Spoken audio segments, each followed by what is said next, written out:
What if the Nintendo Switch would play all the upcoming games and already released PS4 and Xbox One games? Let's look at the possibilities. Let me know what you think in the comments down below and don't forget to hit the like button. Every Friday we discuss the things that we would like to see in the perfect world of video games. Not things like Half-Life 3 will be a mobile only game or Fuse is getting remastered for PS4 and Xbox One. Remember that game? Anyway, stuff that has a slight chance of happening, like Nintendo Switch having a ton of PS4 and Xbox One games to play. If we look at the third-party support of the previous Nintendo hardware, it was nowhere near the other two consoles, the Xbox and PlayStation. The Wii U started with Batman Arkham City, Armored Edition, Mass Effect 3, Darksiders 2 and many other titles that already released. But after that we never got the same support as the other console. I don't know if you even remember this, but Rayman Legends was supposed to be a Wii U exclusive.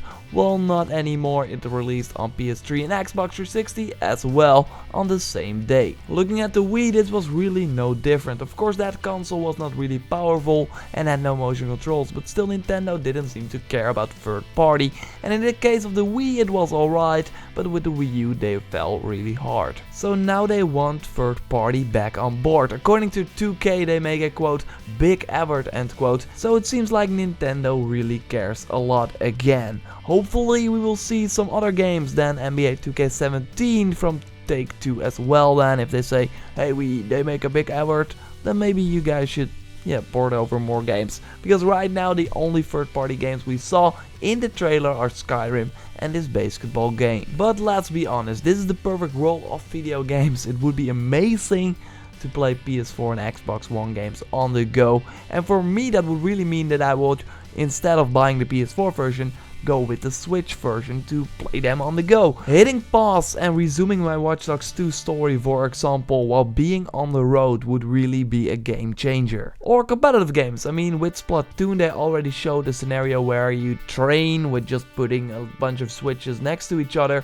and then later use it on a big screen. Same would be awesome for, let's say, Overwatch. Being able to do a practice mode while being on a bus where you try all the characters and fight against bots, for example, offline, would be amazing, and for a lot of people a reason to run out and buy a Switch. Even if you're on a PlayStation 4 playing Overwatch all the time, to hone your skills while being on the go is really awesome. Or to have a great co-op game, for example, like the new Ghost Recon Wildlands, where you just go sit around the table, ask your friends, hey, bring your switches, so you put down 4 switches on the table and take down some drugs lords, without having to move the TV or consoles around, or without having to not be in the same room. You could just be on one table, play the game, have a great time. That would be awesome. It's hard to say right now if the Switch is capable of running games like Ghost Recon, Watch Dogs 2 and Overwatch. The easy answer would be no, since if we look at the third party titles we saw right now, those are Skyrim, a 5-year-old game. Okay, it's the remastered version, but still. And we also saw NBA 2K17.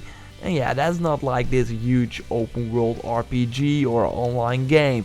The other titles that are also in the trailer are skilled up Wii U titles, and there will also be reportedly 3DS games on this device. Nothing points right now towards a game from the caliber of Watch Dogs 2, a huge open world with great graphics and stuff like that. We haven't heard anything about the specs yet for the Switch, but the suggested price of $249 for the base model suggests that it will not be as powerful as the Xbox One and PS4. Combine that with the fact that the Switch is a tablet and not like a box with a ton of stuff in it, it's just a small device, so I can imagine that it will be hard to run those games.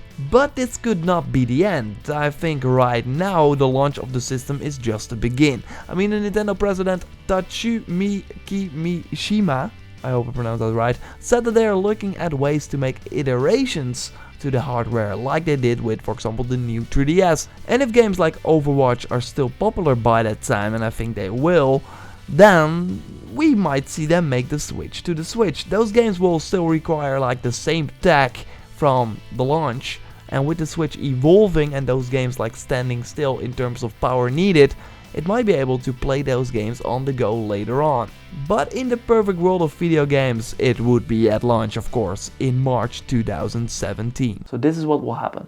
Nintendo will come up to the stage and say, "We can't wait to share more information about the Nintendo Switch. But first, please take a look at this." And then we hear, "The cavalry is here."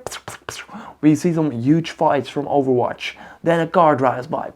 It's Marcus Holloway from Watch Dogs 2. He's getting chased by the cops. But then we zoom out. We see the city of San Francisco. But then it suddenly changes to a medieval setting. We see Geralt from The Witcher 3 riding on his horse, fighting some bad guys. And then we see some upcoming games: For Honor, Mass Effect Andromeda, Ghost Recon Wildlands.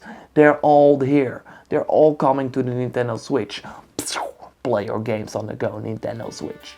I have to say this again, this is the perfect world of video games. The chance of this happening is slim, but Nintendo would then knock it out of the park, become instantly relevant as a competitor because it has an exclusive feature over the other consoles: taking your games on the go. I have to say though, even if we will not see Overwatch or Watch Dogs 2 on the Switch, and I still believe if we look at it from a realistic perspective, this will not be the case, playing Mario, Zelda and all the other games on the go will still be enough for me to get the Switch. I just think that if you are used to the device and used to playing your games anywhere you want, you don't want to go back to being tethered to your TV. That's why I want to see this happen. That's why I want to see as many third-party games, PS4, Xbox One games on the Switch, and hopefully that will happen. We will hear more on January 12th, I can't wait. Anyway, what do you want to see of the Nintendo Switch in the perfect world of video games? Let me know in the comments down below. Like the video if you did, subscribe because every Friday there will be a new episode up regarding the perfect world of video games. But of course I have way more other videos up on the channel, so be sure to check it out. Thanks a lot for watching, I will speak to you next time. Goodbye.